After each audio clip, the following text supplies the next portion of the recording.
I still remember one line in Dr. King's homily. He said, "These four girls call all of us, black and white, to substitute courage for caution in our ongoing struggle for justice."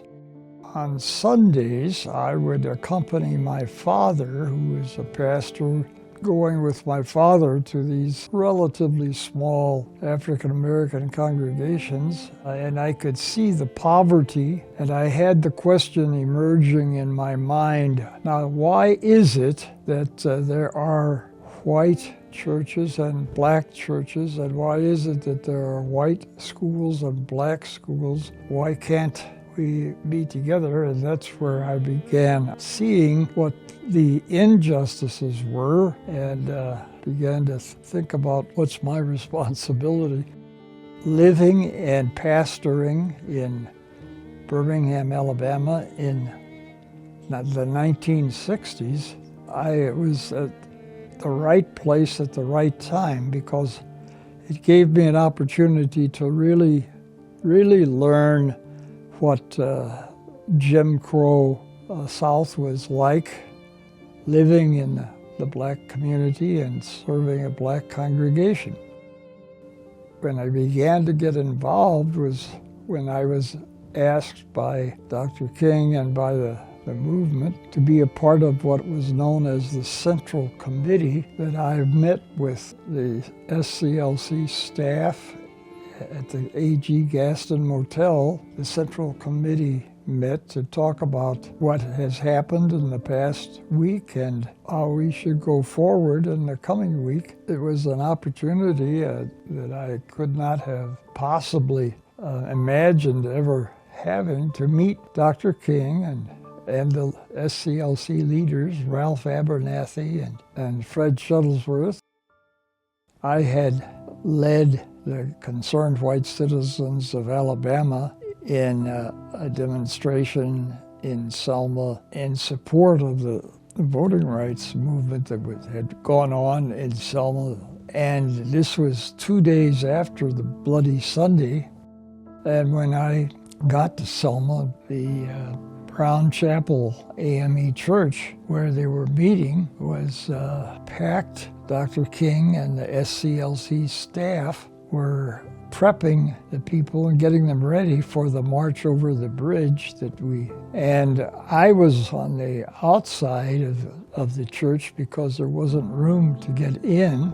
A young teenager came running out and cornered me and said that Dr. King would like for you to come and talk to the group. After I had been introduced as the person who had led the Concerned White Citizens of Alabama, I said the 72 of us were not a very large number of white persons from around the state of Alabama to support the voting rights movement, but we were very sincere in wanting to see voting rights for everybody, and we want you to know we commend all of you who have been walking and marching and going to jail and taking the risks. Really show your commitment. Dr. King lifted up for all of us to recognize that justice is something that we are all called to work for, and he also has shown us that nonviolent demonstrations and standing up in public for a particular position, for a particular change, is not only acceptable, but it is a method that gets the attention of leaders of the nation. My walk with Dr. King and my participation in the civil rights movement impacted and has influenced my activities and my commitments here in Milwaukee. The Black Panther group came to our congregation and said they wanted to set up a breakfast program. And so we formed a group called Citizens for Central City School Breakfast Program. In addition to that, we realized that there were families and people in the community that need nutrition, and that's where we formed the Hunger Task Force of Milwaukee. And it has grown to be an organization with amazing capacity for distributing food where it's needed throughout the city.